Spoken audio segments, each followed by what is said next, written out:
Welcome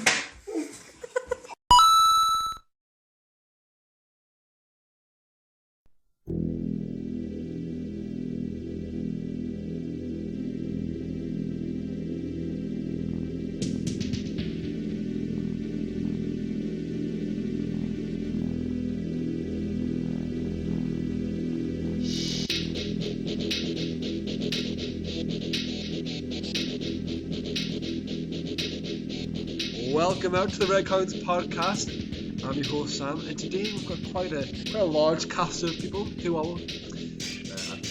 Craig. Is Jake here? Oh, James isn't because he's an idiot. Yeah, Jim's on a drama trip. He's probably playing, Dark Souls. Dark Souls 2, Demon Souls is where it's at. Yeah, man. How independent. No. It's sad today because this is the last time we'll ever record a podcast at college. It's a sad. Woo! Fuck college. I want to cry, but I kind of lost my tear ducts. Well, I've got nothing to do on Wednesdays now, so it's a bit. No, I think we've got revision to do on Wednesdays now. Well, you say that. No, we're going to an actual class for it. We're probably getting forced into it for English, so... I don't mind it, but... At least I'll be with Craig again on Wednesday and Jake, so that's alright. Yeah. Anyways, guys, what have you been playing lately? Fire Emblem again. It's a great game, though. It really is like a really fun game. The problem is I've started again. And I think the thing is I'm probably going to end up starting it again. Have you finished it? No, because I keep cocking it up. Are you playing it on normal or like the hard difficulty where if your unit dies? I'm playing it on classic where it's permadeath. Right. If it dies. But the thing is now is like the weakest character in it, Sumia. She's by far one of the worst characters. If you get the game, don't play with her. I'm trying to think if I can remember which one what class it came. Pegasus unit. She's the very first it just sucks. The thing is now she is one of my strongest units and she can take on an entire army by herself. Wow. You know who I really like? Frederick. Frederick was so OP at the start of the game, but then when you progress, he kind of slips up a little bit and just becomes average. Because he's already a second class. Yeah. He's one of the guys you get. He's a second class, and the thing is, I ended up pairing with Sumia, so she benefited from his massive strength boost. And massive strength boost. You said massively, I thought it was something else. No, get your mind out. Well. Frederick's a real man, though. He's cool as fuck. I thought he was gay. Really? Yeah, because he's got an overwhelming attachment to Crom. I was like, yeah. Actually, I always tag him up with Crom. Always, without doubt. And I married him to Sumia just to piss off. I was like, look at your future life, not your life. This week on Red Coins, shipping. I tag my own character with I can't remember what her name is. She uses dark magic, but she doesn't use it in the traditional sense. She becomes this big werewolf thing, and she's so OP. You're thinking of Pan. Yes. She's a Tangul. She's awesome. And she turns into a rabbit, not a wolf. Well, it has been a while since I've played the game. It's not it's not a rabbit. You know what it is? It's really? It's actually a rabbit. Well, I've been deceived. And the thing is the other one who turns into a dragon who looks about 12 but can still get married. It's really awful. I really don't like her. I don't use her either. But she produces a really strong kid. She produces a manic child, and I'm just sitting there going, I need another dragon. Well, my issue with Fire Emblem is, I wasn't playing the way I should be. I got the last mission, and then I hadn't really grinded enough, because I don't like grinding in games, I'm not going to lie. But I think I might go on it tonight and grind for all the side quests, do all them tonight, get some better units. I didn't explore the game to its full advantages. I didn't know how to marry until I got to the 21st mission or something like that. So I was 10 missions off beating the game. I think the thing about that game though, and grinding can actually be a lot of fun. And if you do the side quests, you do get a couple of cool characters. Yeah. For instance, Anna's in it, and she's been a long running character in the series. So to get because she's the secret seller, if you can get her, then all that really is fan service for the people, because the only person who can marry her is the main character. Wow. And she doesn't produce kids. She has no benefit as a parent. It's just the case, I'm married, Anna, because you're sad. Well, that's you. You crazy. I'll tell you, I was really disappointed. Is the character called a Morph, maybe? Yeah. She, because it's only a he, but it's a she in this one. She's really shit. See, the thing is, she can be really good if you get the right parents for her. I was awful. I wasn't good at Fire Emblem, but I really did enjoy it, and I'm actually, I've been playing Infamous lately, and loads of fighting games. I just picked up BlazBlue, which is a really weird game. Anime style fighter. Yeah, and I mean, I don't watch anime. I don't really like anime, but I think I can I can like look, I can appreciate the style still if the game's good. Like, I've got Valkyria Chronicles as well, which we talked about a few weeks ago actually, which I started. But I mean, I just beat Infamous 1. I was gonna play Infamous 2, but I'm gonna get Second Son next week, and I'm thinking I might just like, because I've heard like Infamous Second Son set 8 years after like the events of 2. Therefore, I can kind of skip on 2. No, don't skip on 2. Do not skip on 2. I am shitting you not. Do not skip 2. You will not regret it. You just scared me. Yeah, no, seriously, do not skip 2 because it will explain everything that Second Son comes up with. Most importantly, the fact that it's named Second Son after the cult group, the Second Sons. Well, it's the first. No, that was in the first one. Yeah, well, I kind of got the impression why they were called the Second Son, like, from the first game. I did enjoy the first game, but now I'm currently, like, because I'm getting Ground Zeroes on Friday, and I want a game which I can sort of start now, not one which is going to be, like, amazingly good, where that when Ground Zeroes comes out, I won't want to touch Ground Zeroes because I have that issue a lot.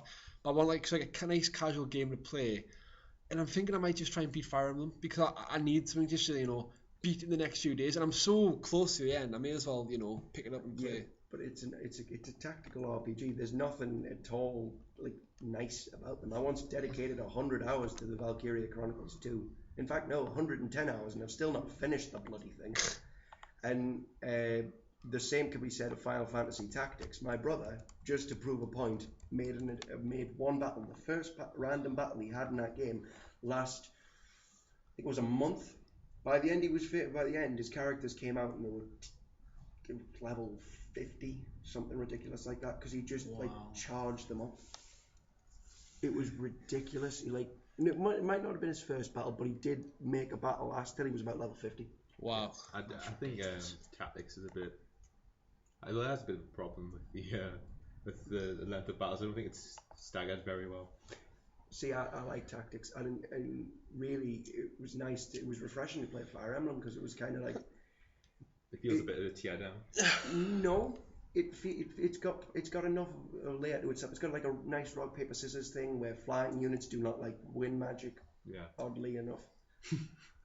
Surely not something involving thrust and flying, but anyway, and arrows. So like there are nice aspects to it, and I really like the game. It's a really good game. So anyone listening in, if you're thinking about buying Fire Emblem, ignore that £33 price tag. It's worth it. Yeah, definitely. It's really worth it. Or get Harry to buy it for you, because Harry bought it for my 19th birthday, and I still thank him for it because it was a lovely present.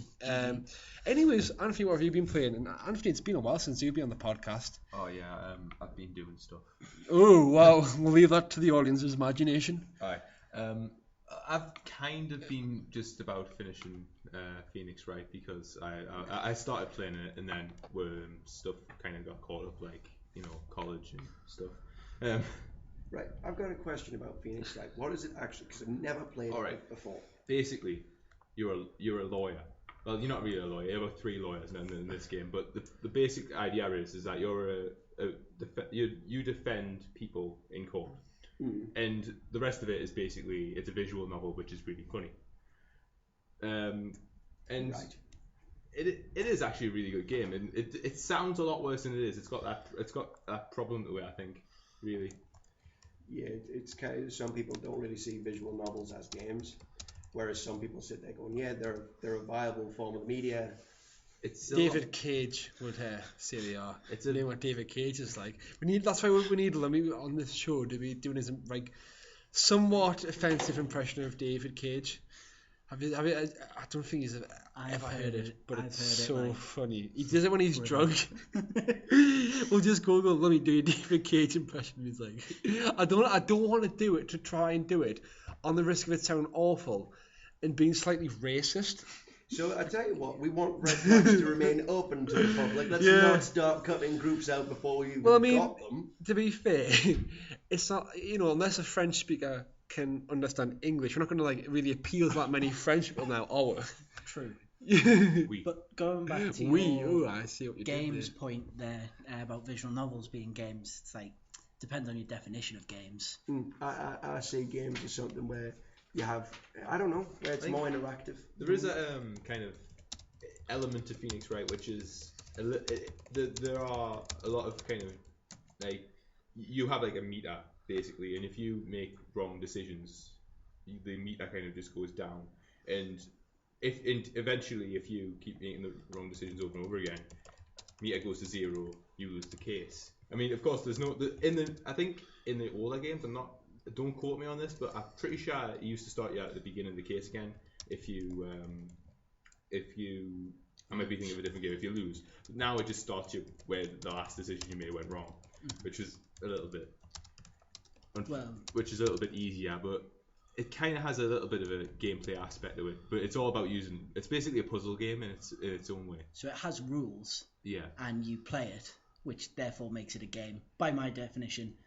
But I'm kind of more looking forward to the Professor Layton crossover, which is coming out in a month or so, 2 months. I never played Professor Layton. I actually own one of them though, but I never touched it. I just bought it. It was really cheap.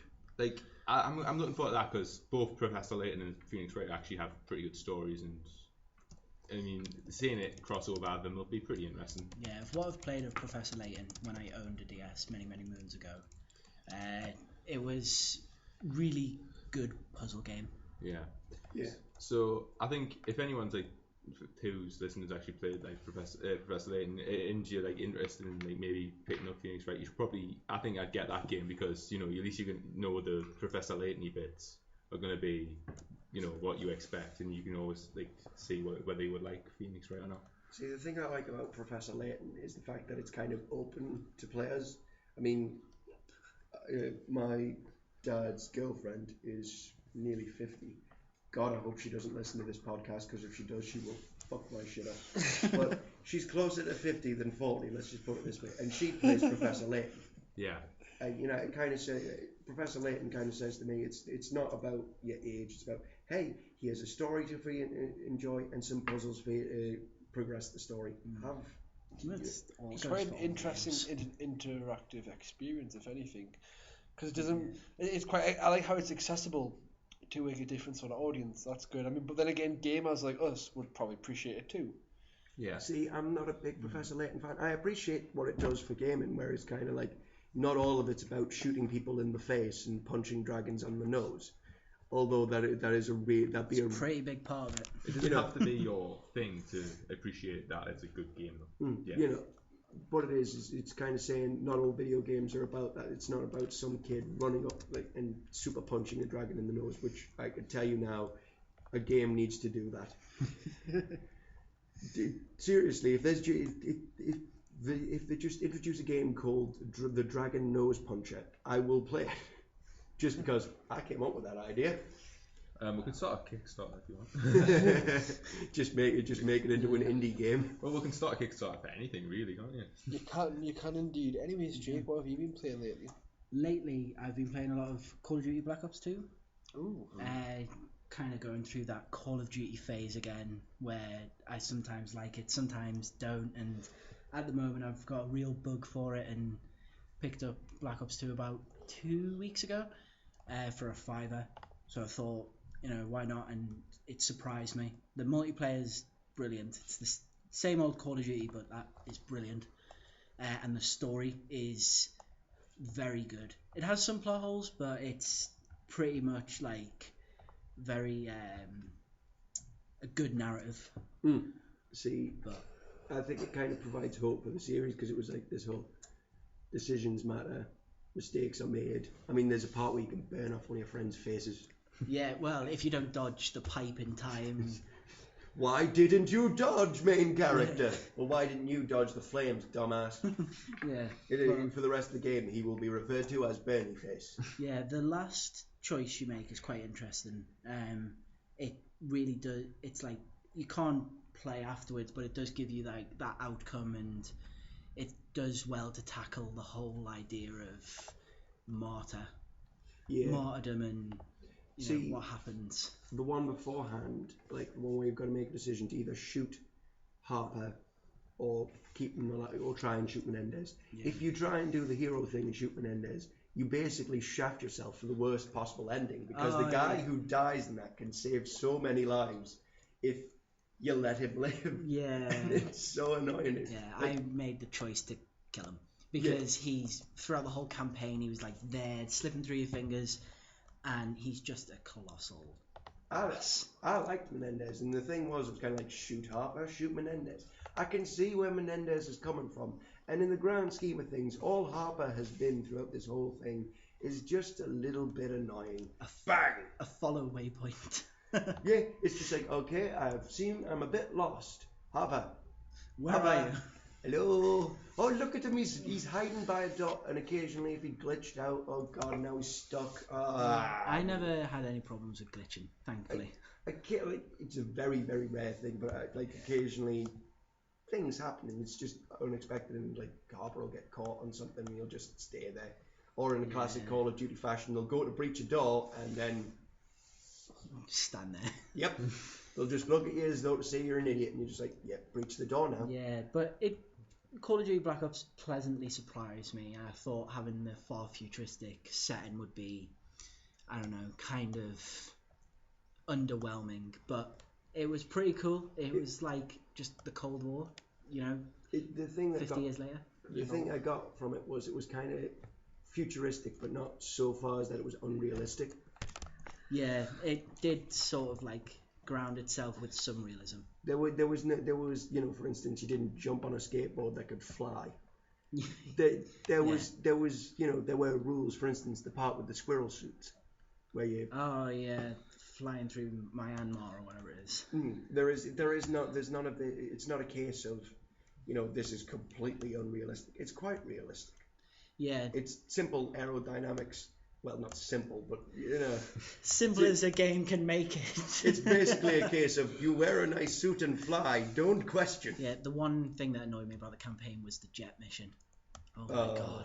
As soon as it turns into like where it goes on rails and flies itself, that is just so annoying to keep control of. It crash into so many buildings. Thankfully, the jet doesn't explode on your first crash. Otherwise, I'd be screwed. And here lies Alex Mason's son, who took out more people than the terrorists that he was trying to defend them. Yeah. Oh God, I don't. The thing is he's just like, yeah, I know how to fly this thing. Gets in, I don't know how to fly this thing. Oh God, skyscraper. Oh God, I hit an office building. Oh God, it's fallen on top of another office building. And then fortunately, etc. Unfortunately, you're not heavily punished for the fact that he can't fly. Yeah, that was the one thing that annoyed me, but. It was a good game, nonetheless. Definitely deserved its rating. It is Black Ops 2 still out, yeah. The thing that got me with that game is it kind of has a repeating feature. There's a feature within a few of the Call of Duties, which was the female characters in it. Like in two of the games beforehand, both of them were pilots who got shot down. Is that? I remember. It was in Modern Warfare and in this yes, one, two pilots. She annoyed me though because I thought, if she didn't get shot down right, I could just fucked off home and not been born up with a nuclear blast. But no, she gets shot, and I was like, well, fuck you. And then she dies, and it's like, well, this was completely pointless. Yeah, exactly. It was, God, the Call of Duty main character should be so much more conservative and think like laissez-faire. Fuck you. You're the one who couldn't maneuver away from the RPG. You're going to be left for dead. I'm going home because I've got important things to do back home. Like beat Halo 3, because that was in 2007, I think, Call of Duty 4, wasn't it? For instance, that would have been brilliant. You're just flying away, and then you see the nuke going, thank God I didn't go back to that bitch. Imagine that, though. It would be so funny. To be honest with Call of Duty, though, the evolution of the series, because like the first Call of Duty, right, like Modern Warfare, like as well Call of Duty 4, it seemed so like anti-war and like so it had like this preached this message of like, it was ridiculously anti-nuclear war. It was very like a moving game, and then like it was Black Ops 2, I believe. I remember the Game Over thing. I did a big thing on it, a big massive rant after E3 2012 where it was Oliver North, who was a war criminal, was what's it called? He was thinking, he was promoting the game. He was like, they're using him as a figurehead, and he was like, and then the Game Over thinker says, well, look, it's just pro-war propaganda now, which it was, it seems like it's become. In Black Ops 2, there's a lot more of I'm a badass. Like the last mission, you drop down in a wingsuit, and you've got all the Ospreys flying underneath you. There's explosions around you, and then you parachute down, land, and you just start shooting people. But But it's that Do you- classic thing of you see that guy get taken out by the round front, you going, I'm so glad I wasn't that guy. Yeah, but like then with the Modern Warfare series, it did carry on that anti-war like throughout the whole Modern Warfare series. well, I think it's down to the developer. I think Treyarch seem to have them all. Yeah, America. Whereas who is it? Infinity War or Sledgehammer, whatever they're called. Both. Yeah. They kind of have. They seem to have this more like sort of like liberal view of like, war's bad. I mean, when you think about it as well, Modern Warfare, like the whole like game is set around like the reason they're fighting is essentially for survival, isn't it? It's because they have to fight. There's an invasion. It's kind of like, in a way, in some aspects, it's essentially a modern day representation of World War II, just with the Russians having a conquest to take over the world. Yeah. Which it totally isn't a generic cliched plot at all.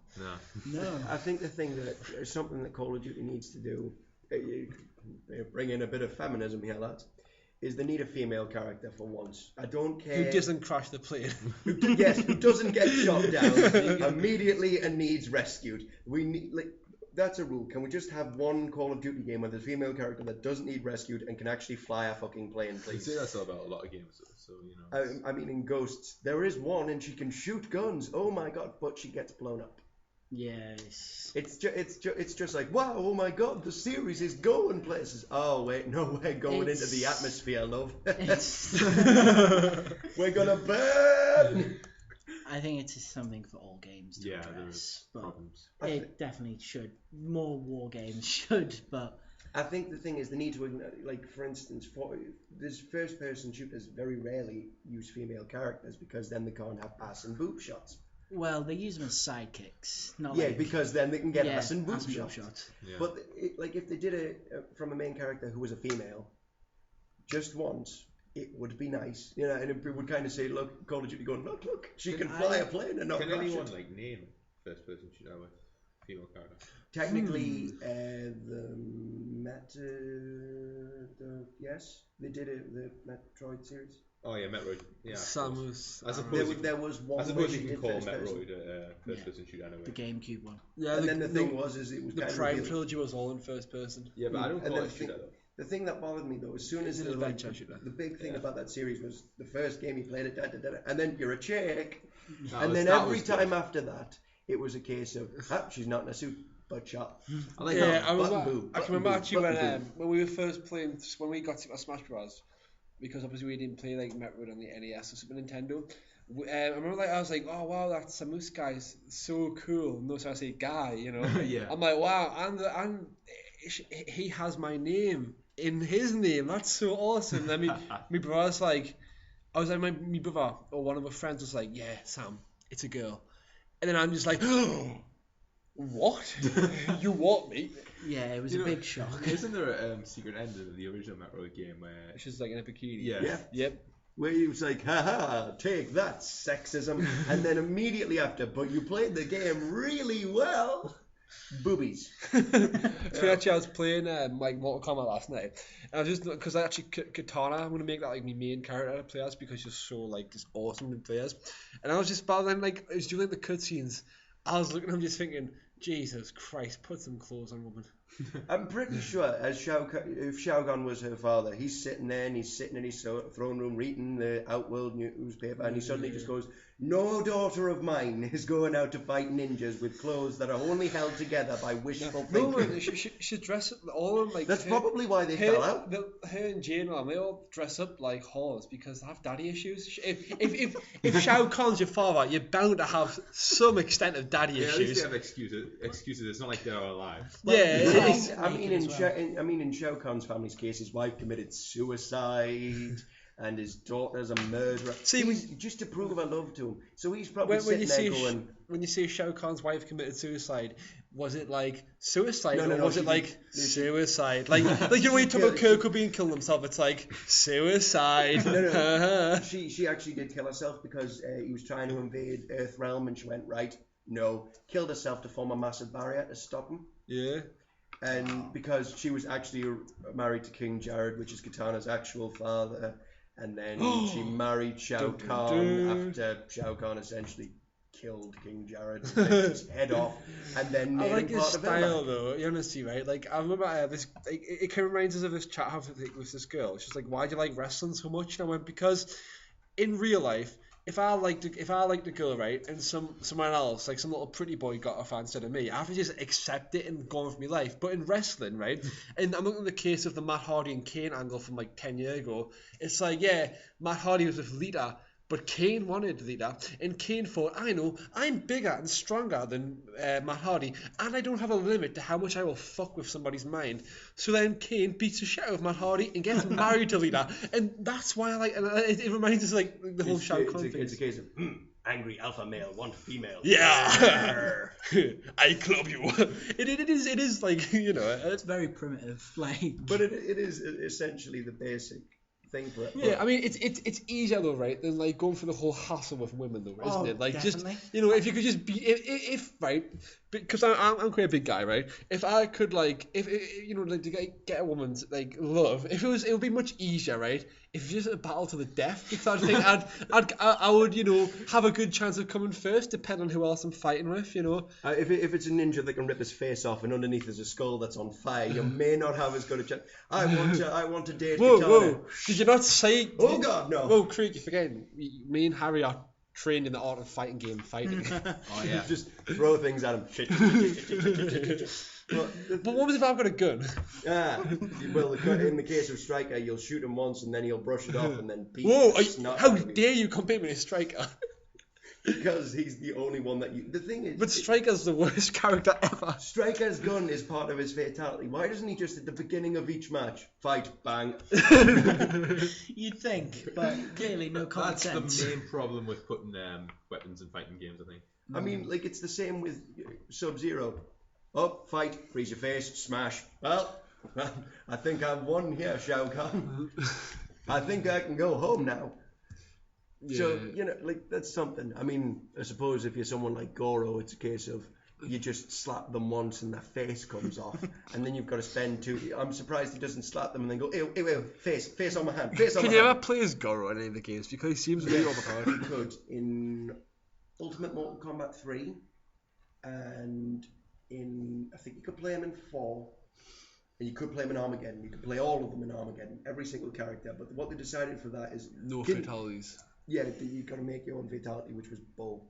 And Kintaro in that game, and that's Kintaro's the Tiger one. Is he? I'm trying to think who he is. And I can't think of the Minotaur. Oh, I know who you mean, the Minotaur. I don't know his name, but I'm aware of who he is. Is he the one who originally had like 4 legs, but like and then in Armageddon he was cursed, so they took away his. Yeah. It was his iconic image. Screw Attack rated him as like the worst. Like that rendition of him as the worst Mortal Kombat character of all time. Because he was wank. I think the thing was though is that when he had his 4 legs, he was one of the worst characters. He had like 3 attacks, and you couldn't do much damage to him. You couldn't knock him back. You couldn't knock him up. Because he was that damn powerful, and his fatalities were the worst things ever. Yeah. I'm going to gently rest my hand on your head, and then no hand. Yeah, that one looked really shit. I tell you what, I think they needed to add a sound bit to that, just like the toasty guy. If he just went holy shit. My friends didn't get what that was. It's like when you get a really good combo, though, like the guy just goes toasty. It's so funny. It was it was originally just a joke. He kind of came in and he kind of said it, and Boone just went, "This must be in the game." I love Ed Boone's way of doing things. I think Ed Boone has a very he just seems to experiment so much. But like when I say experiment, it's just like that's awesome. That looks so funny. I'll do that. Because obviously the word experimenting in media can either be really pretentious or hipsters, like, oh yes, I'm going to use this abstract camera angle, right? But in Boone's case, it's like, yeah, well that's mint. Let's do that. Let's make everything just fucking mental, and that's what I love about Ed Boone.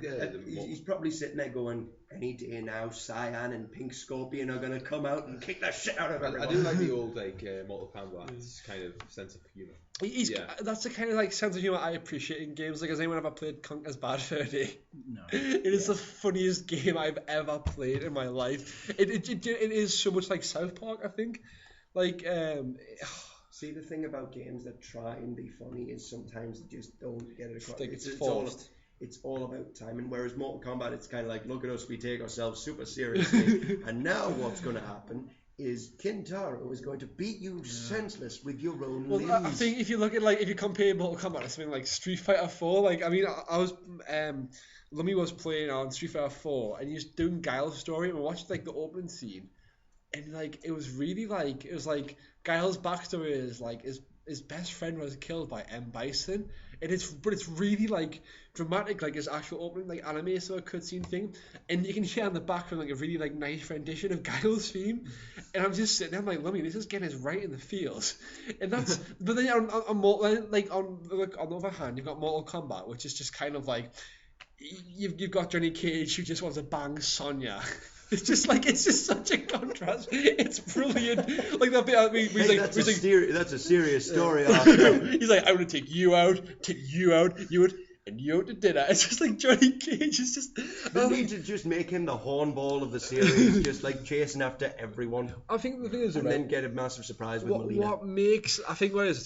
That's what makes Mortal Kombat so good. It just, I obviously can tell from Red Coins and myself, I don't take things seriously that much, only when it's really needed. Therefore, I really appreciate stuff like Mortal Kombat, which is just over the top stupidity. And I think it's it's because I think with humor in games, I think when you sort of evaluate humor, you kind of when I look at two different sides, we've got British humor, which is great, and American humor, which is more slapstick. Yeah, it's forced. Yeah, forced. I wouldn't say slapstick. I wouldn't say it can come across as very ridiculous. Well, I can't say we can't really say the same for British humor. Just looking at the Fable series. But I think something like Family Guy.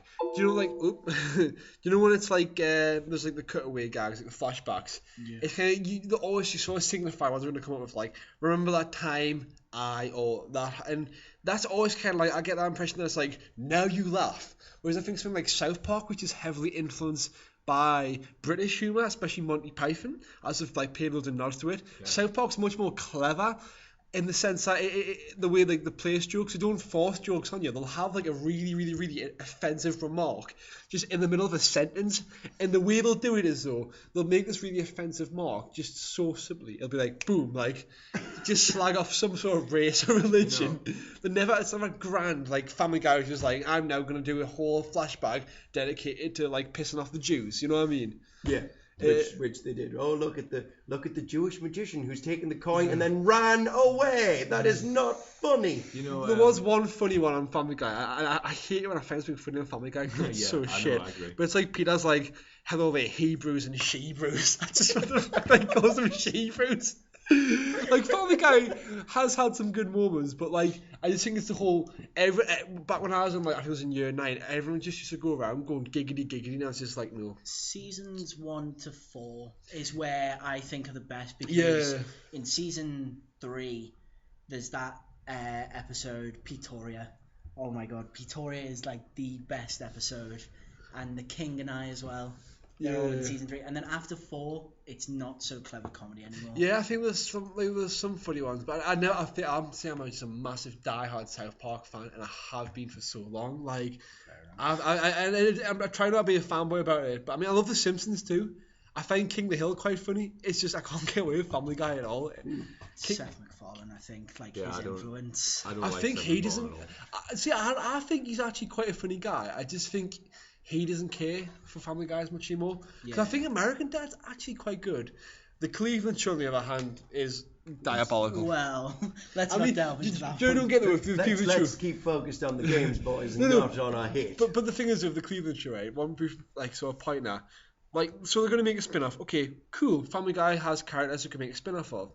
So let's pick the most boring, bland character from the whole TV show. Yeah, I heard bland, and I thought, okay, where you going? No. Sorry. He did have a snazzy theme tune, to be fair. The introduction. But he's not a funny character. I understand why they wouldn't take do it with Quagmire, because Quagmire is a big selling point of Family Guy itself. But to be fair, you could still have a spin-off with Quagmire in it and still have him in the TV show. The one thing, I think why, an offshoot for Family Guy would never work is because all the characters work together, within that context. Yeah, well, I don't think you can isolate them separately. Yeah, I've always thought Cleveland's just kind of he's like out of like Peter's friends, because I think Joe and Quagmire have redeeming like sort of features and have like, you know, personalities. Yeah. Whereas I kind of feel with Cleveland's like soggy cardboard. yeah, it's kind of like, you know, the Simpsons, kind of like it's making it speaking of like homeless friends, you've got like Lenny and Carl. I think so you make it one about them, because they really like they funny characters together. But if when you don't have Lenny or Carl like with each other or with Homer, it's just not funny at all. I don't think like I think that's the problem really, because who would you make a spin off like for the Simpsons if you were to? Mr. Burns, Apu, No. Chief Wiggum. No, the deal with Chief Wiggum was right. Actually, that like would be okay. Like it's something like a Joe Cop show. they did actually. No, they did. There was actually like a parody of that. But I mean, I would definitely go for Mr. Burns. I think Mr. Burns is just absolutely hilarious. Yeah, he is. I think The Simpsons though, like, because The Simpsons is written better than Family Guy, and Yeah. it's funnier. Like Please don't attack us, Family Guy fan, boys and girls. Well, people who are Simpsons fans keep going, "Oh, the Simpsons is getting worse and worse." it is getting I mean, worse, it is but getting like, worse, but do you know what it is though, right?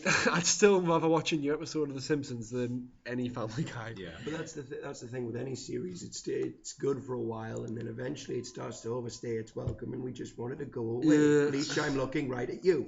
Bleach. Yeah, it's why I like Sci-Fi Channel if I ever watch TV. Like they tend to cut off their shows just before, you know, they go over, you know, they stay and then the fans go, "Why did you cut it off? It was just getting good." Yeah, it's Because like- it gets to the good Have point, you, and then it goes. yeah, Yeah. it's Battlestar Galactica. Ever heard? You know the Buffy the Vampire Slayer spin-off Angel. Yes. You know, Fox cancelled that TV show because they said, "Oh yeah, but season 5 is the greatest season yet." Okay, we're gonna cut it here just so it's not gonna go shit, right? Despite the fact that it ended on a massive cliffhanger. Like, But- I don't want that to happen. But a I lot don't of want- TV shows do that, like Twin Peaks. Yeah. Well, but if you feel it's debatable if Twin Peaks' second season was that great. I don't know if anyone ever watched Twin Peaks before. No. The I second watched Twin Peaks, season, yeah. after the first season's brilliant. Then the first few episodes of the second season are brilliant, and then there's just this like space of like 10 episodes which are just like they're good, but it's just nothing happens. It's a bit boring.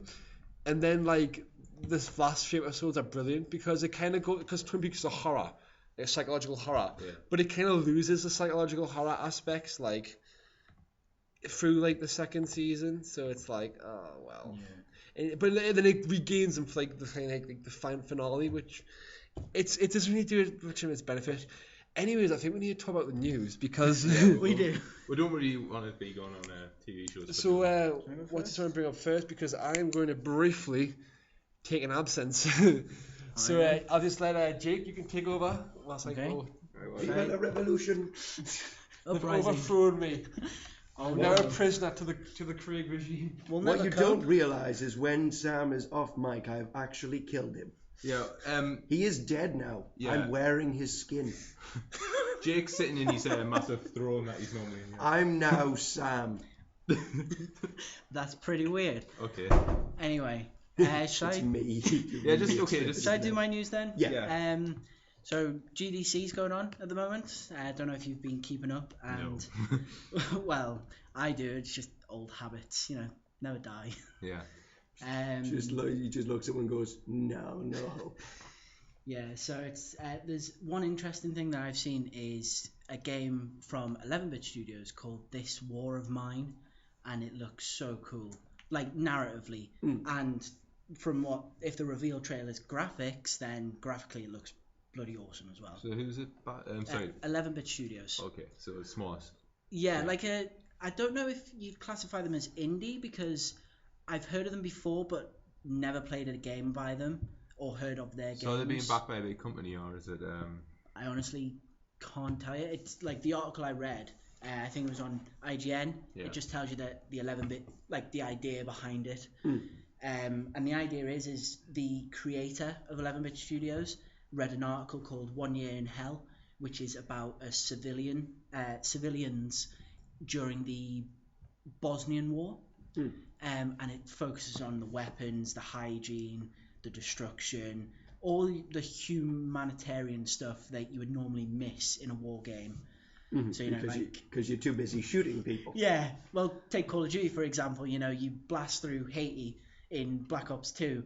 Think of all those poor Haitians which you are would being never get- dispossessed by the war. It's that moment of, God, this feels so cool. I've shot a hole in someone's house. Oh God, I've got to replace that. If this game is how you're describing it, I actually really hope it does well, because I think gaming in general really needs kind of a kind of push forward towards those sorts of.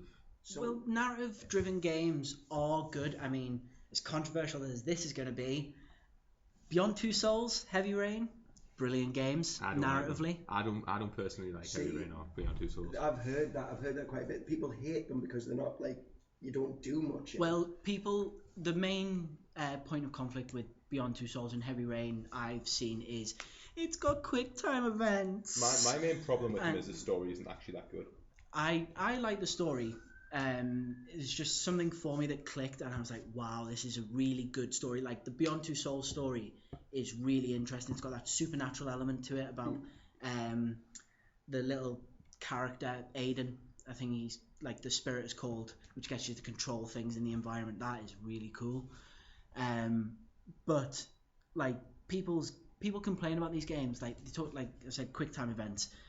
These people have been playing God of War since the PlayStation 2 or whatever it was on. PlayStation 2, and it went on 3. Yeah, not a big PlayStation player, so kind of out of the loop with all that. But quick time events. In Heavy Rain, it had everything though, because I've seen the game and I've played a little bit of it. Yeah.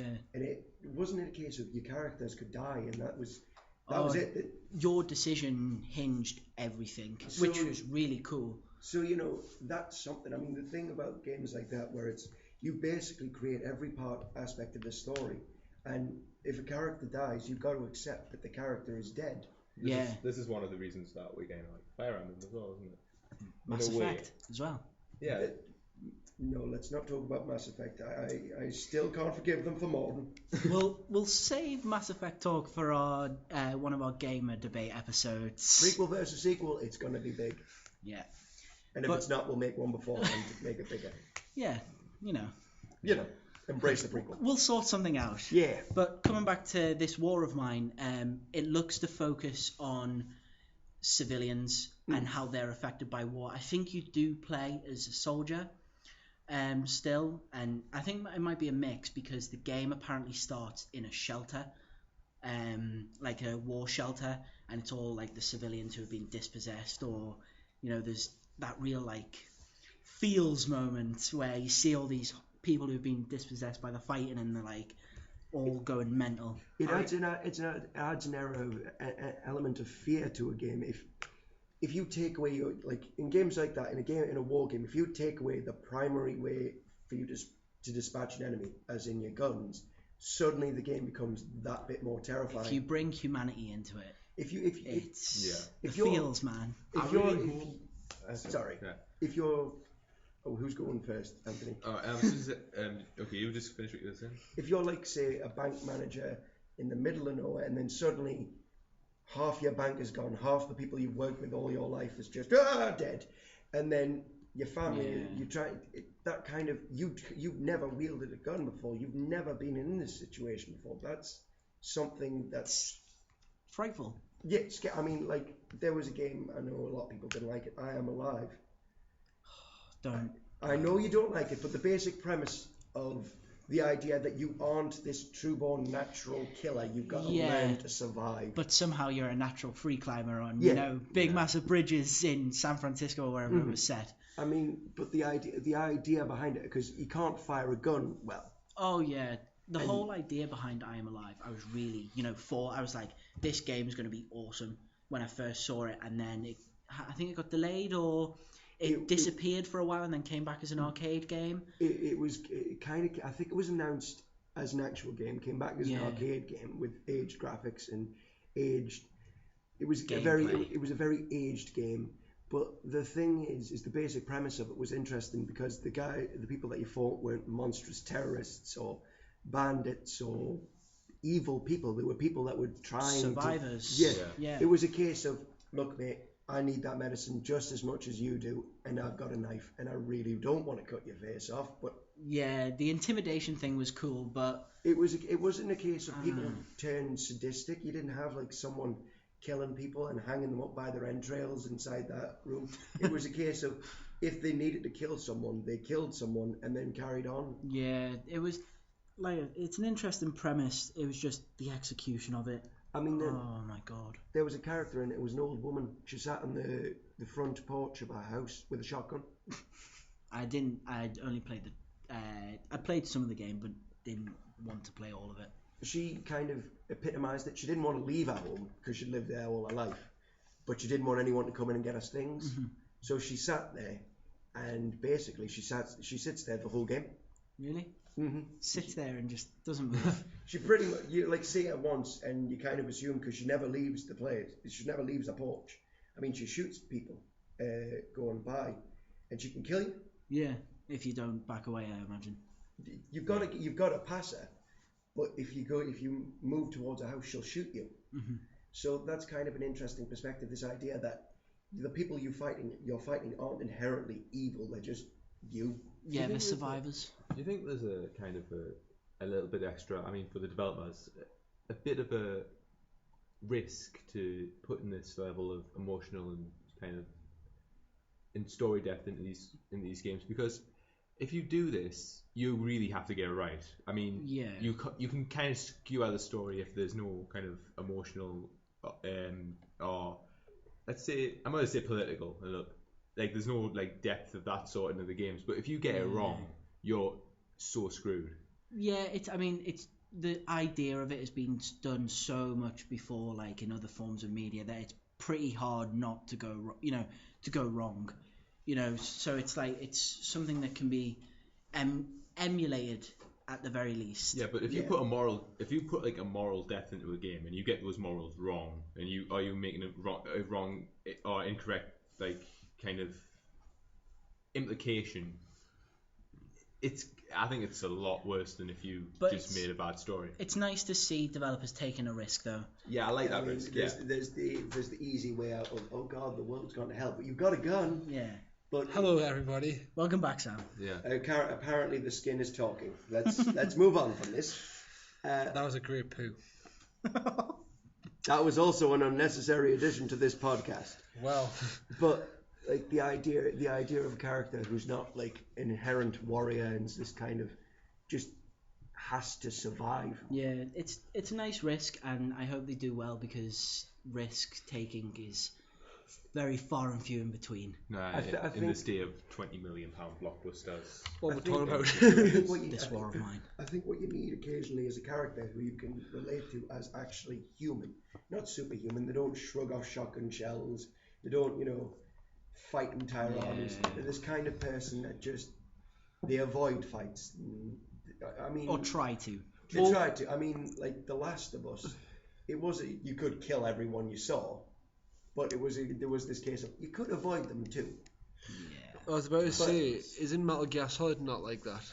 Not really. There's a great deal of joy involved with shake and give me your dog. We're thinking more of a person who is kind of a normal, kind of everyday person, kind of forced into these situations than someone who just goes around shooting people. Well, Far Cry 3, if that kind of had that sort of idea of like Jason Brody was forced into fighting. It was for survival. It was to save his friends, and that was a clever game. That Tomb Raider as well. Yeah, well, in Far Cry 3, you have that bit where the blonde woman that you save, she's fixing up the boat, and you go and speak to her for the first time after you save her, and you're talking. You ask her, it's like, how did you feel when you won those medals for swimming?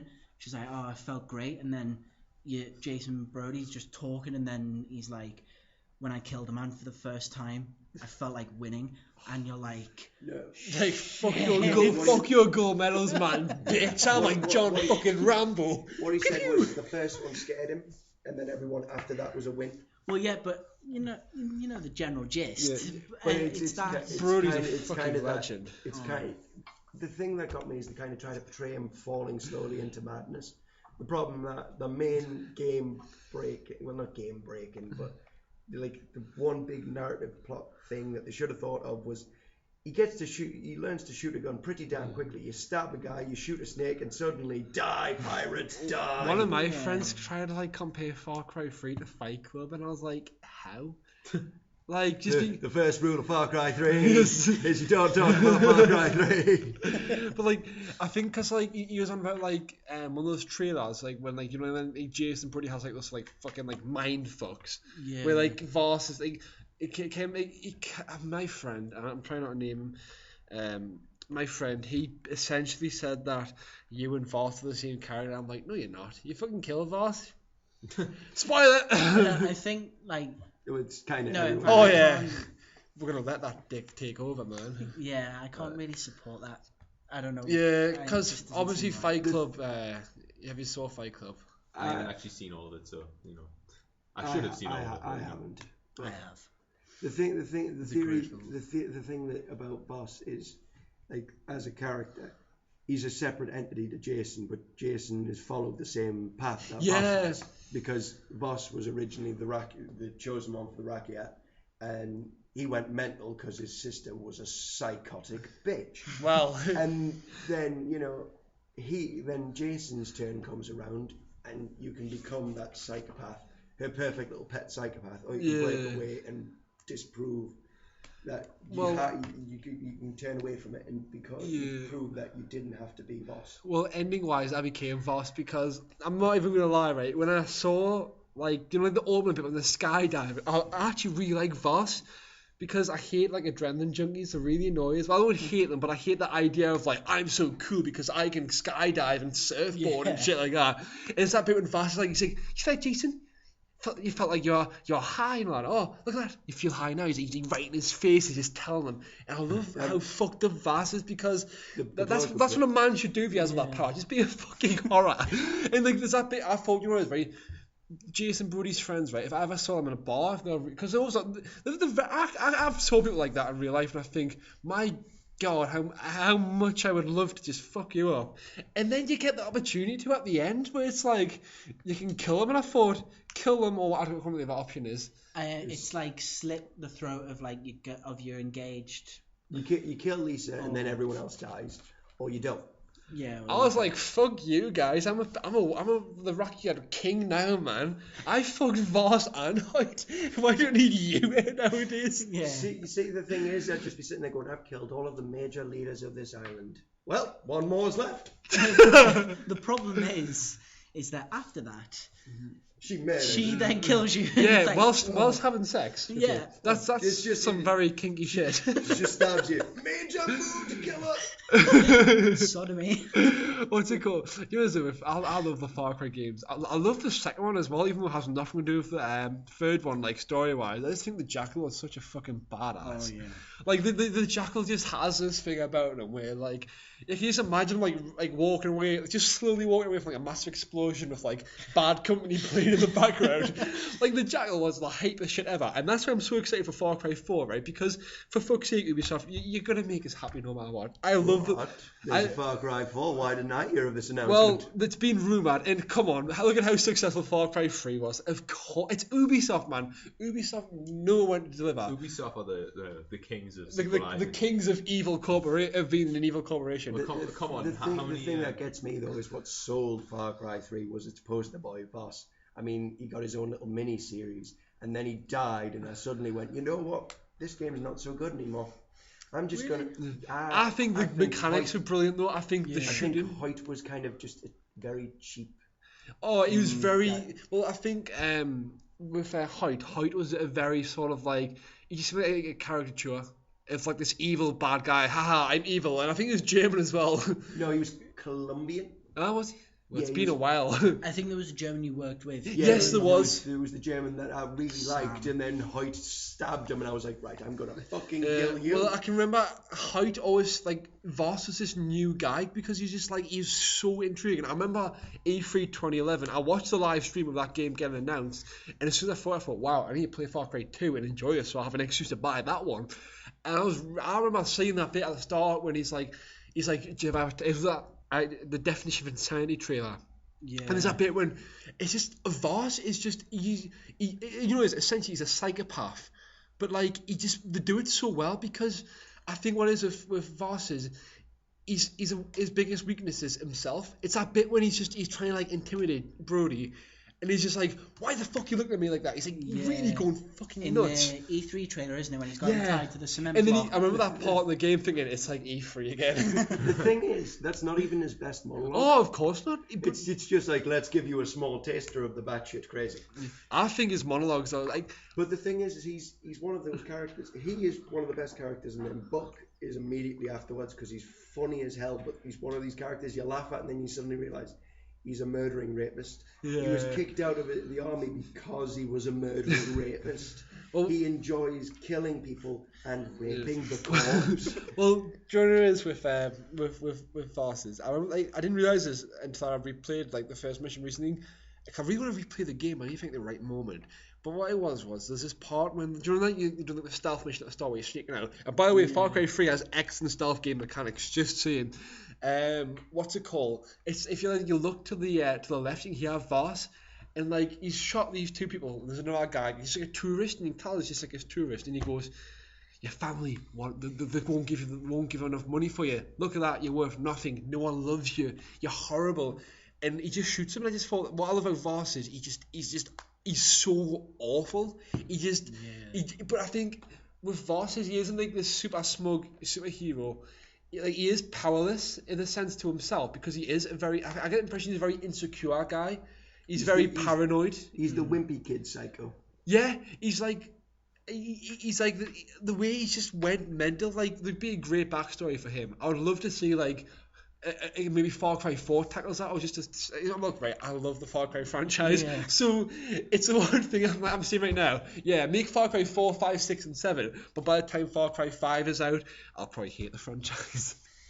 So maybe make Far Cry 5 in like 10 years time, Ubisoft. Going back to Hoyt, I didn't really find him as a good character until he played Ride of the Valkyries, the European version, and then he had like that there's that speech like monologue by him. The American version's too bombastic. Yeah, I was like, oh my god, you're awesome. The thing I loved most is after I killed him and stole his chopper, and it's playing, the Ride of the Valkyries playing, and then I said to him, "You're right, the American version is too bombastic." And I'm sitting there shooting people, just going, ha ha ha ha. Well, I love classical music, like Wagner, Ride of the Valkyries, and all that. So it's like when he brought that up, I was like, Hoyt, you are the man. Like, you're great. The thing is, he's my least favourite of all the villains, and Buck is my second favourite because he's brilliant. I like the part where you wake up on the beach, he goes, "Brody, I know the forest is deep and dark, mate, but get the fuck up." And it's just like, he just doesn't give a shit. He's a total maniac, and he's one of the savages. Because when they sold it to you, there was the two savages, and Boss was one of them, and Buck was the other. Yeah, because he's mental. Well, Buck is scary. I mean, it's never explicit. I think what Tate would have deducted from his character if they'd actually explicitly said he murders and rapes people. Yeah. But the fact that they didn't and hinted towards it, and Keith is just sitting there begging Brody, never tell anyone about this. The way they did it, it was like all the boss fights kind of were like drugged scenes. So it's like and when you're in the basement, it's a drugged scene. You don't really know what's gone on in that room. All you get is Keith going, "Never talk about this." Sure is right. I feel like I really need to replay this game because like some of the moments I played it back in November 2012 because December would have been because I got a release date, and I think the release date was the 30th of November. So yeah, I remember that week I played it. It was just like such a good time, and I can remember like really enjoying the game.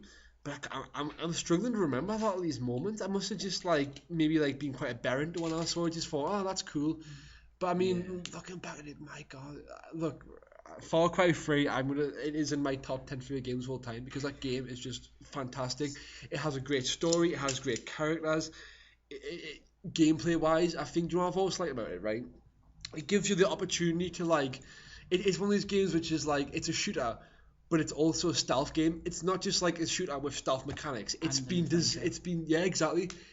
designed for you to play it the way you want it to be played. And I think because I'm not really that big into shooters, to be honest with you, but know what Far Cry 2 was like. I knew that Far Cry 3 would have a similar like sort of feel. Mm-hmm. And Far Cry 3 was just changed everything for me. I really like love those games. I think the thing that I liked most about Buck though is this kind of schoolmaster kind of thing that portrayed him with. Here's a history lesson for you, and one of the best ones is when he starts to bite back and he goes, "I should cane you for that, but I won't. I'll cane Keith instead." And it's just like he is by far one of the more evil. Yeah, I'm trying to remember Buck. I've got a picture of him here. He's got a Hawaiian shirt and very Tommy Vercetti kind of look. He's got a tattoo on his chest. That's such a hype tattoo. Like, I'm trying to think what part. Like, he's the only villain as well to have a tattoo. Is That's he? unusual. There's height. Because I think some of the nondescript guys may have them, but he is the only main villain to have a tattoo. I must say one thing I love. I think it was like the first mission you hear about Hoyt is when it's like, oh, Hoyt's got a massive weed field, and then you fly in. That's a lot of weed. When you burn it though, like the Damian Marley song comes on. Make it burn down. I remember after like one of my friends got that game, was sitting in like last year in college. Can you remember 713 guys? Yeah. We're sitting in there, and I think there's like loads of teachers there at the same time, and he just starts putting that song on, and we were just like what the fuck's that? And he's just like sitting there, just like. I think that what that game needed is in that section for you to get as high as balls as you were burning the field. Well, you do, don't you? As it burns. No, you don't. Get like dazed. No, you get a little bit dazed. Do you? Yeah. I didn't notice. I was too busy Yeah, enjoying can't setting like- people I remember on a fire. few months after I played that, for the first time ever, I played San Andreas, and there's actually a mission where you burn loads of weed, and I was thinking, do you know what I thought, you know, I was right, this mission is nothing without Damian Marley featuring Skrillex and making burn down, so I put that on whilst I was doing it. I think another reason why I love Hoyt is because looking at this picture here, and we'll put it up on the video, is that he looks like the elusive man from Mass Effect. Yes, He's got such an elusive man feel in this picture that he looks just so cool. The thing about the elusive man though is he's like this big villain thing. No. The thing is with the elusive man is it's Martin Sheen. Yeah, that's kind of a selling point in its own right. But the thing about him is he's got this big villain aspect to him, and he's also plays to like a classic feeling because he was an ally and turned really big pain in the arse to fight. Did you, when you first played Mass Effect 2, did you think I can see this guy turning on me at any moment? Because I felt like that. I never trusted him. I think Never trust a guy with robot eyes. he was very enigmatic. And I thought the way like Miranda is, I never liked Miranda at the start of the game. I also liked Jacob though, but Jacob got killed. I'm like, I'm doing also. He got like, I'm sure like he was looking for like, I can't remember like the suicide mission in great deal I did like 3 years ago, but I'm pretty sure he's like looking through like something and he just got shot like just. Oh, yeah, it's when like there's a scene where the doors are closing and like you're all running through and like there's I think one of them gets shot if they're not loyal, you don't have upgrades. They get shot regardless, but they'll either brush the shot off and be like, it's okay, it hit my shield. Just a flesh wound. Or it'll be a case of, oh my god, my eye. Yeah, the one where Jacob died for me as well because It was sad. Jacob. I like Jacob. He was no Caden, but I liked him. But the way he died for me was when the Seeker swarms, like you're running through the doors, you've got Jack like that holding up the biotic field, and then it breaks down as the doors are closing, and then Jacob gone away by the Seeker swarm. Which was a pain because it was on my run to try and get every single achievement. And it was just so sad. The thing is I played through that game about 10 times to get that fucking perfect ending because Morden kept dying. And it was like 2 was telling me something. It was just like, get ready for some disappointment. Because when I finally finished it, I was like, Morden didn't die. And then it gave me the third one. I was like... I really want to replay like Mass Effect and Far Cry 3. So I'm thinking we should totally do some Let's Plays. I'll do the Let's Plays like with you. Yeah, man. We're gonna be a dream team. I've never actually played either of these games. So. Oh, Anthony, how could you? We'll You're introduce fired. you.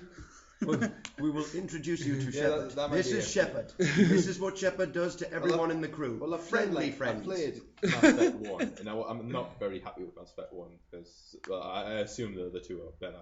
But Much better. It's not the best game in the series. It's still the thing is, For the I time. felt narrative-wise, I think like the first one was the best. See, the first one to me had too much of this. It felt very much like you're part of the Jedi Order kind of thing with the Spectres, whereas the second one was a case of, right, everyone hates you right now. You could Stop s- fucking with you everyone. could Stop see- standing on toes. You could see the whole Star Wars influence. I mean, BioWare made a Knights of the Republic, so it's like... Yeah, it's very hard to shake off a Star Wars influence when you're making a grand space opera. Oh, yeah, so- exactly. Yeah. But they did by the second one. By the second one, there wasn't this feeling of, oh God, I'm in a Star Wars game. No, there was still Star Wars influence, but I'm a huge If Star you Wars think fan. about it so- anyway, Yeah. right? I don't I like think Star Wars that much. I never watched it. I think the thing is like speaking of which, they're talking about making a open world Star Wars game.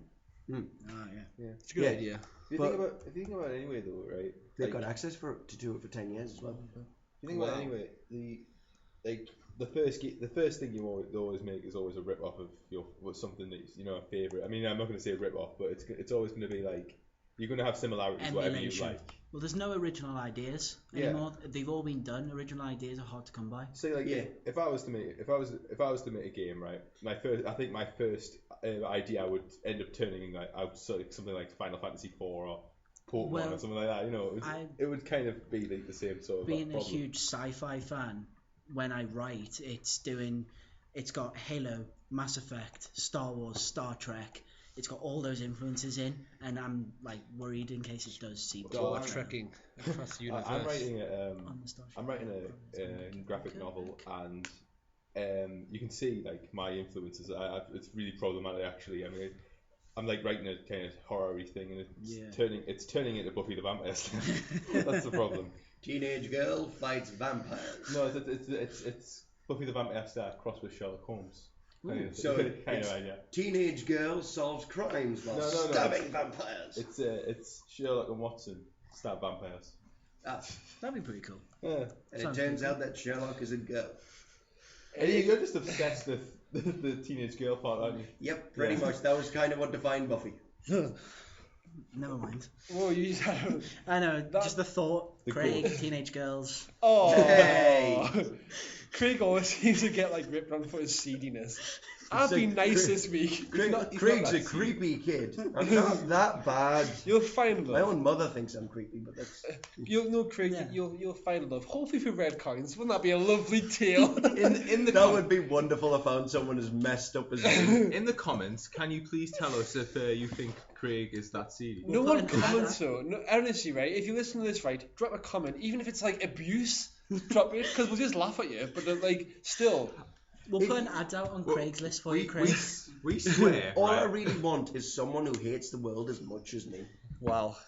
Do you want a Satanist cult? It might- No, I want someone who hates the world, not someone who wants to end it. Then I've got nothing to hate. Then I'll have to hate the cult. Anyway, We've ended the world. If You there are any- arseholes. if there Well, are should we any end the Satanists, you can podcast on that note? on that one. I've really enjoyed this podcast, guys, and it's been So the did I. final podcast at Newcastle College. So Wow! Thanks to the college for allowing us to do this. yeah. Stealing off their supplies and electricity. Yeah. Using we're in a history classroom right now. I'm actually sitting where I sit for history as well.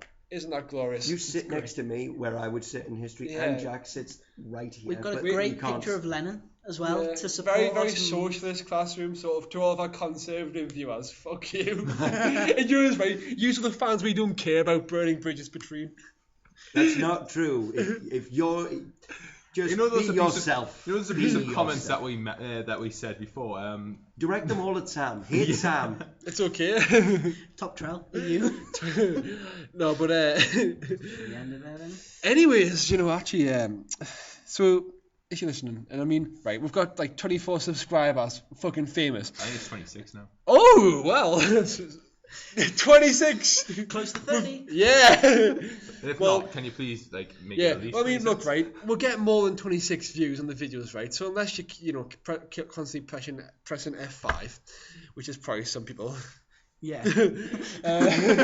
Why did we all look at Jack? Yeah. Oh yeah, Jack's been doing work like a Signs good out of student. his YouTube account and presses F5. F5.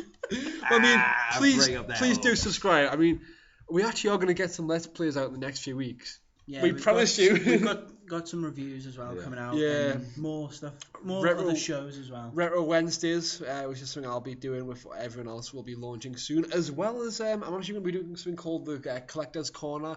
Or if that's probably been taken by somebody on YouTube. So we'll just don't realise, right? Like stuff like the gaming debate's being taken by another channel. So we just call it the Red Coins Gaming Debate. It makes everything fine. So the Red Coins Collector's Corner, because I've got a massive video game collection, I thought, you know what, there's actually a community about collecting on the internet, and I'm not like, I wouldn't say I'm a collector in that sense of like, I need every game for every system. But you have a lot of games. But I do have a lot of games, and I do enjoy having a nice collection, so I am going to like be showing that off, talking about it, and I'll be doing like updates when I get new games, because I do get new games. Anyways though, like us on Facebook, follow us on Twitter at Redcoins Gaming, subscribe to the channel, like the video, drop us a comment, drop us an email at redcoinsgaming@googlemail.com if you've got any ideas for how to improve, any ideas for the show, and the website's going to be sorry Jake, go on. Just any questions as well. Yeah. Just happy to answer questions. We would love to have a question and answers sort of like segment. Yeah, so anyways, hopefully we'll have the website launched soon. A good friend of mine, Rob, is currently working on that. So there'll be a place for the community. Anyways, I've been your host for today, Sam, and I've been joined with the rest of the guys. Jake. Craig. Anthony. And we love you. Jack's here too. And Jack's here. Jack, do you want to say anything on the podcast before it ends? It's the final one at college. Goodbye.